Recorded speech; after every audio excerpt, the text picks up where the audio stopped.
name is Lakin Campbell, and I'm the FCS agent here at the Lee County Cooperative Extension Service. So we're going to talk a little bit today about some food preservation basics. Let's get started. When people think of food preservation, one of the first things that come to mind is canning. Canning can often be intimidating. However, there are other ways to preserve food. There's dehydration and freezing. There are a lot of benefits to preserving your own food. First would be cost. Whether you grow your own in your own garden or you go buy local at a farmer's market, it is cheaper to actually preserve your own food than it is to go to the grocery store and buy canned goods. If cost isn't enough for you, well then you can also look at the nutritional value. When looking at this can of tomato juice, you are going to see that the sodium intake is actually really high. And then looking at the recipe to can, it only calls for 1 teaspoon of salt per quart, and that's optional. So it's a lot healthier for you to actually can your goods. Another great reason to preserve your own food is that you actually know what's in your food. You know what's being canned, you know what you're putting into your body.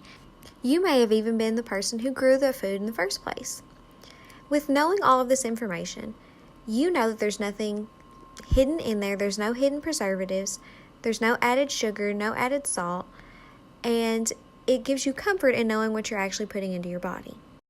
If the cost, knowing what you're putting into your body, and the nutritional value isn't enough for you, then how about the overall taste of the product that you're canning? When you compare the taste between what you have canned at home versus store-bought canned goods, you'll find that the taste is typically better in the foods that you have grown and canned yourself. We're going to talk a little bit about jar safety. So whether you can at home or you use canned goods that someone else has canned, you always want to make sure that they are sealed properly. You can tell I'm pushing down on the jar lids. The first one did not move. This one, however, is moving and actually making a little clicking noise. This shows you that it did not seal. You never want to eat any food that you find out of an unsealed jar. Foods that have been found in an improperly sealed jar can result in bacteria that can form into botulism. Another short safety tip is to make sure that you label everything properly. This will help you know what the item that is actually preserved is and let you know the fresher items that you've canned.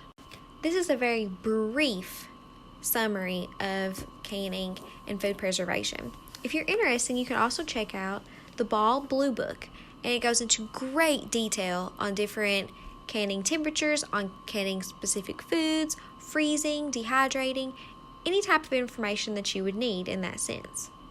The book also includes some great illustrations on actually what to do, hands-on, and show you step by step what to do. I'm going to show you a few little tips on some food preservation. If you don't have access to a pressure canner, have no fear. Try freezing your vegetables to preserve some of that flavor. You may have heard of oven canning, and this is actually not safe and is not an approved method of preserving food. All fresh vegetables must be canned in a pressure canner. Historically, there are many ways to preserve food. However, please only use research-based recipes for safe food preservation. Alright guys, welcome back. So we've talked a little bit today about different ways of preserving food, from canning to freezing to drying. We've also talked about store-bought foods versus preserving foods. So if you guys have any questions whatsoever about how to grow your garden, how to preserve different types of food, or different ways of preserving food, just give us a call out here at the Lee County Extension Office at 606-464-2759. Thank you.